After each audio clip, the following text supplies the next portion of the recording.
பவானி இந்த மாதிரி சுந்தர் பண்ண அவ்வளோ கேவலமான விஷயத்த வீடியோவா எடுத்து அதை சந்திரசேகர் கிட்டயும் வீட்டில் இருக்கவங்க கிட்டயும் காட்ட அதை பார்க்க கூட முடியாத சந்திரசேகரும் மனசு உடைஞ்சு போய் நின்றுட்டு இருக்க. அதே மாதிரி ஜெயாவும் தன்னோட மாப்பிள்ளைய இதை பண்ணாங்கன்னு சொல்லிட்டு அதிர்ச்சியில உறைஞ்சு போய் நின்றுட்டு இருக்காங்க. ஆனா சக்தியோ ஒரு வழியா இந்த உண்மை அக்காவுக்கும் குடும்பத்துல இருக்கவங்களுக்கும் தெரிஞ்சிருச்சேன்னு சொல்லிட்டு நிம்மதியா இருந்தாலும் அவங்களோட அக்கா படுற கஷ்டத்தை கொஞ்சம் கூட பார்க்கவே முடியாததுனால அவங்க இன்னுமே அந்த நின்றுட்டு இருக்க சுந்தர் மேல செம்மையா கோவப்பட ஆரம்பிக்கிறாங்க. ஆனா சுந்தரும் எப்படியாவது நம்ம அவங்க கிட்ட மன்னிப்பு கேட்டு ஏதாவது ஒரு நாடகம் ஆடி இதே வீட்டுல இருந்துட மாட்டோமான்னு சொல்லிட்டு அவங்களோட கண்டீர் நாடகத்தை ஆட ஆரம்பிக்க. ஆனா பவானியோ இந்த தடவை அவங்களோட நாடகத்தை நம்புற மாதிரி தெரியல. ஏன்னா அவங்க ரொம்பவே கோவத்தோட இதுக்கு மேலேயும் நீ இந்த வீட்டுல ஒரு நிமிஷம் கூட நிக்க கூடாது, ஒழுங்கு மரியாதையா வீட்டை விட்டு வெளியே போட அப்படின்னு சொல்ல. ஆனா சுந்தரம் மறுபடியுமே கெஞ்சிட்டு இருக்காங்க. உடனே பவானி அவங்களோட தம்பியான சக்தி கிட்ட, சக்தி இந்த ஆளை வெளியே துரத்து, அதுவும் அடிச்சு துரத்துனா கூட நான் உன்னை கேள்வி கேட்கவே மாட்டேன். ஏன்னா இந்த மாதிரி ஒரு கேவலமான ஆளை நான் இதுக்கப்புறமாவும் நம்பி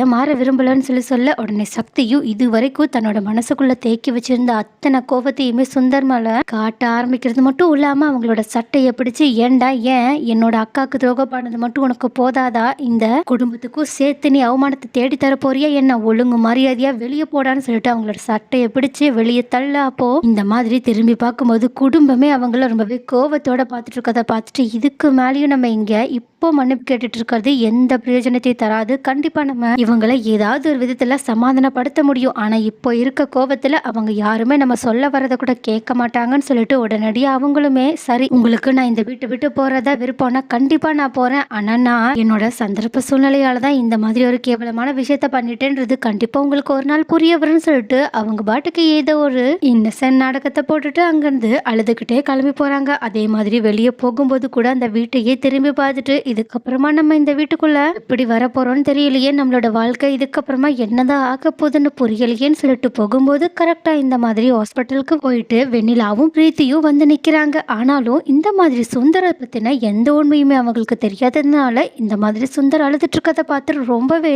ஷாக் ஆயிட்டு அவங்க ரெண்டு பேருமே சுந்தர் அண்ணா கிட்ட, அண்ணா என்னாச்சு, எதுக்காக அழுகுறீங்க, என்ன பிரச்சனை, வாங்க உள்ள போகலான்னு கூப்பிட. ஆனா சுந்தரோ இவங்க கிட்ட தன்னோட நாடகத்தை ஆட ஆரம்பிச்சா கண்டிப்பா உள்ள நமக்கு இந்த மாதிரி ஒரு நிலைமை வர காரணமா இருந்தா அந்த பொண்ணுக்கு ஏதாவது ஒரு பிரச்சனை உண்டாகுன்னு சொல்லிட்டு நினைச்சது மட்டும் இல்லாம பிளான் போட்டு அவங்க கிட்ட இந்த மாதிரி பொண்ணு என்ன நல்லா பிளான் போட்டு எல்லாரையுமே நம்ப வச்சு இந்த வீட்டை விட்டு துரத்தியே விட்டுட்டா நீங்க ரெண்டு பேரும் ஜாக்கிரதையா இருங்க. ஏன்னா அந்த பொண்ணு இந்த வீட்டுல இருக்கிறது என்னமோ அவ எந்த தப்பு பண்ணலன்றத நிரூபிக்கிறதுக்காக ஒண்ணும் கிடையாது, அவ தப்பு பண்ணான்னு சொல்லிட்டு நம்ம நிரூபிச்ச அத்தனை பேரையுமே வெளியே அனுப்புறதுக்காக தான் இங்க இருக்கான்னு சொல்லிட்டு ஒரு பெரிய குண்டா தூக்கி போட. உடனே இதை கேட்டுட்டு பிரீத்தியும் வெண்ணிலாவும் கேவலமான கேரக்டர் தெரியாததுனால அவங்கள நம்பி ஏமாந்தது மட்டும் இல்லாம உடனடியா அவங்க சுந்தருக்கு சப்போர்ட் பண்ணி பேசுறதுக்காக வீட்டுக்குள்ள போக. ஆனா வீட்டுக்குள்ளயோ பவானி தனக்கு இந்த மாதிரி சுந்தர் இவ்வளோ பெரிய துரோகத்தை பண்ணிட்டாங்கன்றத கொஞ்சம் கூட தாங்கிக்கவே முடியாம கதறி கதறி ஜெயாவோட அடியில படுத்துக்கிட்டு அழுதுட்டு இருக்காங்க. அப்போ இதை பார்த்துட்டு பொண்ணையுமே கண்ணீர் விட்டுட்டு நின்றுட்டு இருக்கா. அதே மாதிரி சக்தியும் சண்முகமும் சந்திரசேகரும் அவங்களுக்கு எப்படி ஆறுதல் சொல்றதுன்னே தெரியாம நின்றுட்டு இருக்காங்க.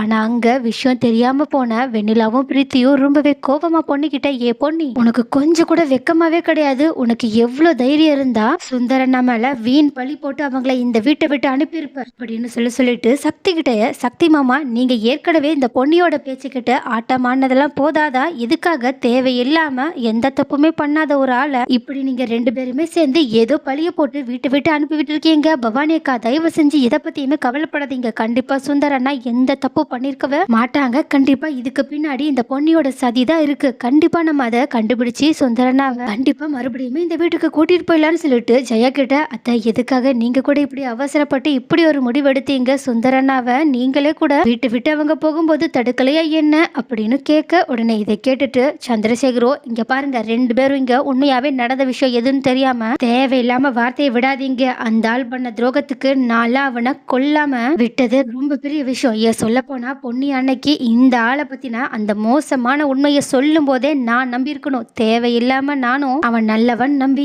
ஏமாந்ததுதான் இப்போ என் பொண்ணு இந்த அளவுக்கு கஷ்டப்படுறதுக்கு ஒரு முக்கியமான காரணமாவே ஆயிடுச்சுன்னு சொல்லிட்டு தயவு செஞ்சு என்ன மன்னிச்சிரு பொண்ணின்னு அவங்க கிட்ட மன்னிப்பு கேட்டது மட்டும் இல்லாம ஜெயா கிட்டயும் பவானி கிட்டயும் இப்பயாவது புரியுதா, இந்த பொண்ணியால நம்மளோட குடும்பத்துக்கு எப்பவுமே நல்லது மட்டும்தான் நடக்கும், அந்த பொண்ணி என்னமோ இந்த குடும்பத்தையே அழிக்க வந்திருக்கா, உன்னோட பொண்ணோட லைஃபையே கெடுக்க வந்திருக்கான்னு சொல்லிட்டு அவ்வளோ ஆட்டம் போட்டிய ஜெயா, இப்போ நீ என்ன சொல்ல போற, இந்த மாதிரி ஒரு மோசமான ஆளுகிட்ட இருந்து நம்மளோட பொண்ணை இப்போ கூட கடைசி நேரத்துல காப்பாத்தினது கூட அந்த பொண்ணு தான். அதுக்கும் மேல இதுக்கு முன்னாடி நீ இந்த பொண்ணிய எந்த அளவுக்கு அவமானப்படுத்தியிருப்ப, கஷ்டப்படுத்தியிருப்ப. ஆனா அது எதையுமே அவ மனசுல வைக்காம நம்மளோட குடும்பத்துக்காக இந்த மாதிரி ஒரு உதவிய பண்ணியிருக்கான்னா, அவ எப்பேர்ப்பட்ட நல்லவளா இருப்பான்னு சொல்ல, உடனே இத கேட்டுட்டு ஜெயாவும் அதிர்ச்சியில பொன்னிய பார்க்கறது மட்டும் இல்லாம, அவங்க சொல்றது சரிதானே. பொன்னிக்கு உண்மையாவே இந்த குடும்பத்த சுத்தமா பிடிக்காது. அவ இந்த குடும்பத்த பழிவாங்கணும்னு நினைக்கிறானா, எதுக்காக நம்மளோட பொண்ணோட லைஃப்ல இருக்க இந்த மோசமான உண்மைய வெளிய கொண்டு வரணும். ஒருவேளை அவ உண்மையாவே நல்லவதானோ, நம்ம தான் அவள தப்பா புரிஞ்சுட்டு இருந்திருக்கோமோ அப்படின்னு நினைச்சுக்கிட்டு பொன்னிய அப்படியே ஷாக் ஆகி பார்க்க. ஆனா இந்த மாதிரி பார்க்கறத பார்த்த பிரீத்தியும், என்ன இங்க எல்லாம் கதையே மாறிட்டு இருக்கு போலயே, இந்த பொன்னிய எல்லாருமே இப்ப நம்ப ஆரம்பிக்கிற மாதிரி பார்க்கறாங்க. அப்படி என்னதான் இந்த வீட்டுல நடந்துச்சுன்னு குழப்பத்தோட நின்னுட்டு இருக்கா. அதே மாதிரி தான் வெண்ணிலாவும் நின்னுட்டு இருக்காங்க. ஆனா போய் யாருமே கொஞ்சம் கூட எதிர்பார்க்காம ஜெயா திடீர்னு எந்திரிச்சு போய் பொன்னியோட கால்ல விழ போறாங்க. உடனே இதை பார்த்துட்டு அத்தனை பேருமே ஷாக்ல நின்னுட்டு இருக்காங்க.